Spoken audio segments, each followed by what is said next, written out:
Good morning, class 10th. We are starting chapter 2nd. Although we have started there, but the first times we are going through the video. So I thought when we have our notes in front of us, so it would be better to explain the things. So the chapter 2nd is the sector of Indian economy. So if you go through the PDF which I have already sent you, so different kind of the economic activities is going place there. So like this one, we call that the primary or agriculture activity, we call to the primary activities, and there is some other activities that indicate the tertiary kind of the activities there. So moving away from there, we study in the class 9th also extensively, and also in a audio message I have sent you. The economy, in order to understand in a better way, we have divided into three components: primary, secondary, and tertiary. Primary is the basically agriculture, mineral extractions, fishing, forestry, that called to the primary activities. That is the base of all economical activities, oldest one. And then we have the secondary activity, whom we call manufacturing as well as the industry, where from we take the raw material from to the primary resources and manufactured and change, given some sort of value additions, and we convert it into the finished product that called to the secondary sector. And there is another sector in the zenith in the top, that called the tertiary sector as well as the service sector. This sector provide the services rather than producing any kinds of the good that help primary and the secondary sectors, like the transportation, banking system, teachers, insurance, tailor, IT service, plumber. These all provide the tertiary sector. So they all interact. They have all interconnected with each other. No one can survive without each other, and that is the notes I have given you already. So you may be better understand how the primary, secondary, and tertiary sector interact with each other, and there is a correlation between them. We extensively discussed in the class 9th, as I told earlier. And this is another diagram, the sector of the Indian economy, how the economical activities and how everyone's role has been defined and interconnected with each other. Okay, that is the most important things which we keep into mind until this lessons will not be end. How the sector wise contributions in the GDP as well as the employment. So this list, this sheet has already with you, so we will discuss in the later part. Okay, now moving ahead with what we are doing. Basically we are now comparing the three sector, these primary, secondary, and the tertiary sector.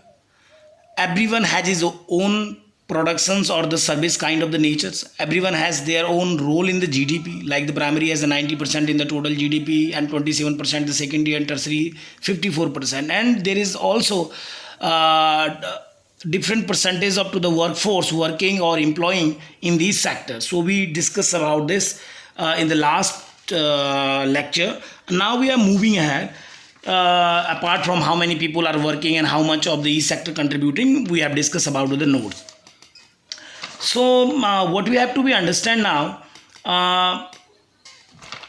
the remaining the next part, the comparing the three sector, is talking about in every economy there are a few sector, those who are performing better than the others, or in other language we call one sector is dominating the other sector. In case of the Indian economy, we have clearly seen the service sector is dominating in the rest of the two in terms of GDP share. But as for the workforce is concerned, agriculture sector is dominating in terms of the workforce participations in the remaining two. So in an economy, which are the dominant sector, every economy, either the rural or the urban, from one state to another, one country to another, in an economy, which are the dominating sector, and what is the terms of product in terms of production and the employment, we have discussed about it. So now we are moving ahead. So now we are dealing with how do we count the various goods and services and know the total production in each sector, and that is the most important things. These number which we have here, how these number came into, ये जो number यहाँ पे दिए गए हैं ये कैसे आए. इन अदर लैंग्वेज इसमें लिखा है कि हम कैसे काउंट करते हैं कि various goods and services and कि टोटल प्रोडक्शंस इस सेक्टर का कैसे है. ये 19%, 44% एम्प्लॉयमेंट तो ठीक है, मैं पता चलता है इतने लोगों ने काम किया. हम इसे कैसे हम कैलकुलेट करते हैं. So we have to be understand through the remaining process. So what we have to do, we use values. हम क्या करते हैं, कीमत को यूज करते हैं goods and services rather than adding actual numbers. Like if you have produce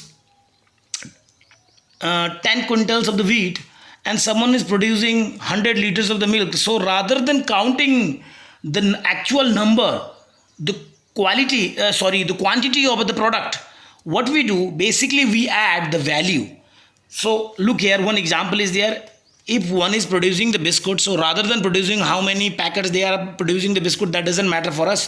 We look the values, that is the 200 rupees. If someone is producing the sugar, so how much the sugar is no matter for us. We look how much value the sugar has in the market in terms of the monetary value. And the third here is the wheat, in this case the cotton. Look, the size of the cotton is looking extensively. So but we can't say the cotton producing farmer is doing more contribution in the GDP, but when we come to the monetary value, it produces only 100 rupees. So it has 100 rupees monetary value, the product the farmer produced. So there is a one example, 10,000 kilogram wheat produced by a farmer. So in the total GDP or in the particular list, the number which we got here 19%. So how can we calculate this? Rather than calculating the 10,000 kilograms, what we calculate the value in the market value of the wheat, and that is 8 rupee kg on a particular time when the book has been written, that is 80,000. So what we count, rather than the quantity of the wheat, we count the monetary value of the product. So that thing has to be keep in mind while calculating the GDP. So one of the example is there in the GDP. What we do, value of the primary, value of the secondary, value of the tertiary sector, the total value, the monetary value, we add them and we find out the GDP. But one precaution we have to be keep in the mind, the precaution is only final goods and the services value at the last stage will be count. So that has to be understand very interestingly, only final good and the services. Look, if you are producing anything, so there are the different stages to produce any product. It may be possible while producing one product, there are some value additions, there are some intermediary things. So whom you count to come to these number, that is a very interesting things. लोग मैं क्या कह रहा हूँ कि जो final goods और service की वैल्यू होती है लास्ट स्टेज पे आपको काउंट करनी पड़ती है. जैसे कि एग्जांपल के रूप में हमने दिखाया है कि हमने जो वीट है, फार्मर ने वीट 8 रुपये किलो बेचा, 8 रुपीज़ केजी बेटा फ्लोर मिल्स को, उसने इसमें वैल्यू एडिशंस किया, उसको ग्राइंडिंग किया, उसको पीसा, उसके बाद 10 रुपीज़ केजी उसका जो फ्ला होता है आटा, उसको उसने बिस्कुट कंपनी को बेचा. बिस्कुट कंपनी ने क्या किया, 10 रुपये किलो आटा था, उसमें शुगर डाला, उसमें ऑयल डाला, उसको हीट दी होगी, उसमें लेबर चार्ज लगा होगा, प्रोडक्शन होगा, पैकेजिंग होगी, और उसने जो बना प्रोडक्ट उसी मटेरियल का, जो यहाँ 8 था यहाँ 10 था, वो 60 रुपीज़ जो भी पैकेट छोड़िए टोटल जो अमाउंट बना उसने 60 रुपीज़ का बेचा. तो हम क्या करते हैं, ये जो चीज़ है इसमें वीट, फ्ला, शुगर, ऑयल, ये सारी की सारी चीज़ को हम बोलते हैं intermediate goods. So what we do, rather than adding these intermediate, अगर हम इन सारी चीज़ों को ऐड करेंगे, इस 10 को, 2 को, शुगर की कॉस्ट, ऑयल की कॉस्ट, लेबर की कॉस्ट, सर्विस की कॉस्ट, वेकिंग मशीन्स की कॉस्ट, तो वो बहुत ज़्यादा बार बार हर लेयर में चीज़ें जुड़ती जाएंगी. तो इससे बचने के लिए और हमारा नंबर एग्जैक्टली नहीं आ पाएगा, तो हम क्या करते हैं कि प्राइमरी से हम क्या करते हैं, जो फाइनल प्रोडक्ट होता है उसकी कॉस्ट जो 60 रुपीज़ है, हम इसको काउंट करते हैं. बेसिकली ये क्या दिखाता है, ये दिखाता है कि जब हम फाइनल गुड्स और को हम ऑलरेडी इंक्लूड करते हैं तो इंटरमीडिएट की वैल्यू ऑलरेडी ऐड हो सकती है. सो 60 जो rupees cost of the biscuit, ये क्या है, including the cost of other product and the services, जितना भी इंटरमीडिएटरी या प्रोडक्ट है उन सब की सर्विसेज यहाँ पे कॉस्ट हो जाती है. तो इस तरह से हम क्या करते हैं, अपनी GDP को कैलकुलेट करते हैं.